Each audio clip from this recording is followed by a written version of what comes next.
தாவேகா அமைச்சரவையில் இணைந்த விசிக மற்றும் ஐயுஎம்எல் கட்சிகளை ஆபாச வார்த்தைகளால் ஆராசா விமர்சித்திருந்த நிலையில் பெண்களை இழிவுபடுத்தி பேசியதாக தொடர்ந்து அவர் மீது விமர்சனங்கள் எழுந்து வருகிறது.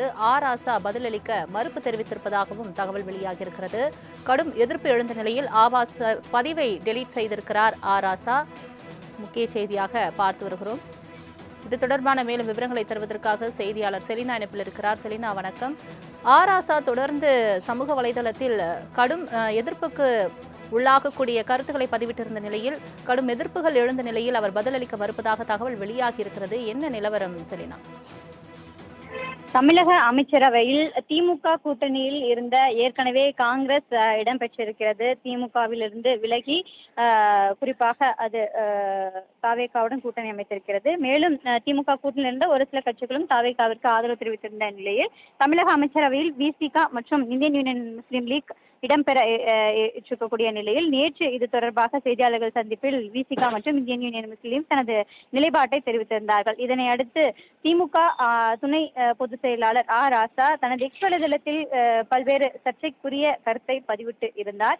இந்த நிலையில் இந்த கருத்துக்கள் தொடர்பாக காலையிலிருந்தே பல்வேறு சர்ச்சைகள் என்பது கிளம்பியிருந்தது. இதற்கு பிறகாக தனது எக்ஸ் வலைதளத்தில் இருந்து அந்த பதிவை நீக்கியிருந்தார் ராசா.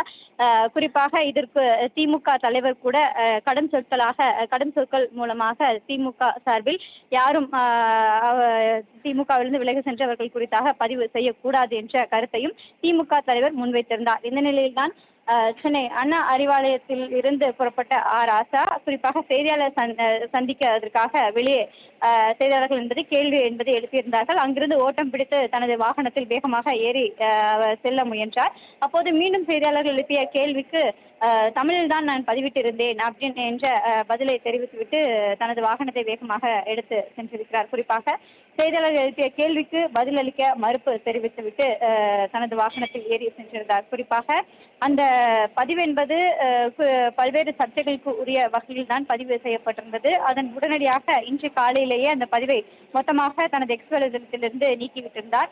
திமுக இருக்கக்கூடியவர்களும் கூட இதற்கு தொடர்ச்சியாகவே இந்த பதிவிற்கு எதிர்ப்பு என்பது தெரிவித்திருந்தார்கள். அதே போல பல்வேறு அரசியல் கட்சி தலைவர்களும் இதற்கு எதிர்ப்பு என்பது தெரிவித்திருந்த நிலையில்தான் சர்ச்சைக்குரிய வகையில் பதிவிட்டிருந்த அந்த பதிவை நீக்கியிருந்தார். திமுக தலைவரும் இதற்கு இது போன்ற பதிவுகளை செய்யக்கூடாது என்று கருத்தை தெரிவித்திருந்தார்கள். இதன் தொடர்ச்சியாக தான் அண்ணா அறிவாலயத்தில் செய்தியாளர்களுக்கு சந்திக்காமல் உடனடியாக தனது வாகனத்தில் ஏறி ஓட்டம் பிடித்து சென்றிருந்தார் ராசா. தங்களின் முழு விவரங்களுக்கு நன்றி செலினா.